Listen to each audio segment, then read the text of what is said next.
Hello bachcho, let's see this question and the question says it is known that atom contain protons, neutrons and electrons.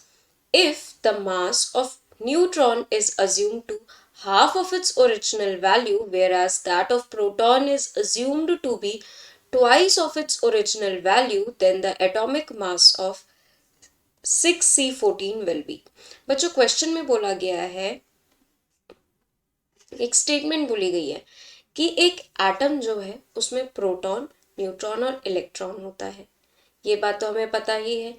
If the mass of neutron is assume to half of its original value, बच्चों आगे question में बोला गया है अगर जो neutron है, मास of neutron, उसको अगर हाफ कर दिया जाए, मतलब ओरिजिनल जो इनिशियली जो न्यूट्रॉन था उसका हाफ कर दिया जाए, तो नया न्यूट्रॉन जिसे हम एन डैश के से रिप्रेजेंट कर रहे हैं वो क्या आएगा, n/2। n/2 इनिशियल वाला था, ये न्यू फाइनल वाला है। its original value whereas that of proton is assumed to be twice of its original value। और क्या कर दिया जाए, प्रोटॉन जो है, जो फाइनल प्रोटॉन है वो एक्चुअल में क्या हो जाए, ट्वाइस हो जाए ओरिजिनल प्रोटॉन के। ठीक है, और हमें एटॉमिक मास और एटॉमिक नंबर मतलब 6C14 दिया गया है। तो हमसे पूछा गया है कि यहाँ पे जो इंक्रीज या डिक्रीज होगा वो कितने परसेंटेज में होगा या फिर सेम रहेगा, क्योंकि ऑप्शन में बोला गया है सेम, इतना परसेंट लेस, इतना परसेंट मोर, इतना परसेंट लेस। ठीक है, तो सबसे पहले हमें पता है ओरिजिनल में क्या था, 6C14। और ये पता है हमें एटॉमिक नंबर होता है, ये क्या होता है, एटॉमिक वेट या एटॉमिक मास होता है। ठीक है, जैसे ए से रिप्रेजेंट करते हैं। एटॉमिक नंबर के बारे में बच्चों हमें पता है कि वो किसके बराबर होता है, नंबर ऑफ प्रोटॉन या फिर कह सकते हैं नंबर ऑफ इलेक्ट्रॉन के। तो नंबर ऑफ प्रोटॉन यहाँ से क्या आएगा, 6।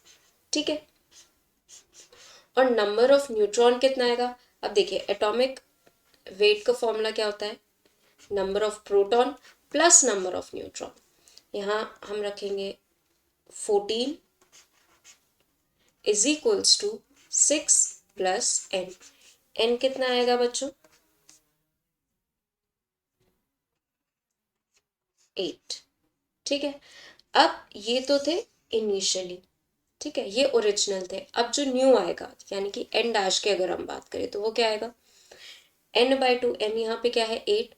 तो बच्चों 8/2, ये क्या आ जाएगा, 4। ये क्या आ गया हमारा, n डैश आ गया। आगे बढ़ते हैं, p डैश की बात करें तो ये क्या आएगा, 2p। तो p क्या है यहाँ पे, 6। ओरिजिनल p 6 है, तो ये क्या आ गया बच्चों, 12 आ गया। p dash is equals to 12। ठीक है, ये n डैश आ गया और p डैश। अब इसका मतलब क्या है कि जो नया एटॉमिक मास आएगा वो क्या आएगा, तो a डैश मान लेते हैं उसे। तो वो क्या होगा, number of proton plus number of neutron, यानी कि p dash plus n dash. तो p डैश क्या है, 12, और n डैश क्या है बच्चों, 4। तो a डैश क्या आया हमारा, 16। और जो ओरिजिनल a था वो था 14।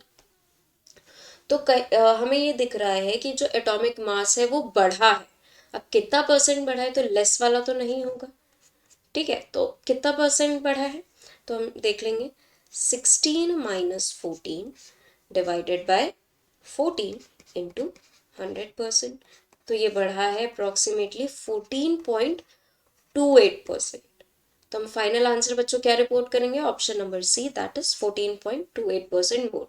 देखिए यहाँ पे बढ़ा है तो ऑब्वियसली मोर वाला एक ही ऑप्शन दिया है, तो ना भी कैलकुलेट करते तो हमारा आंसर आता, क्योंकि सेम होता तो यहाँ पे 14 ही आता।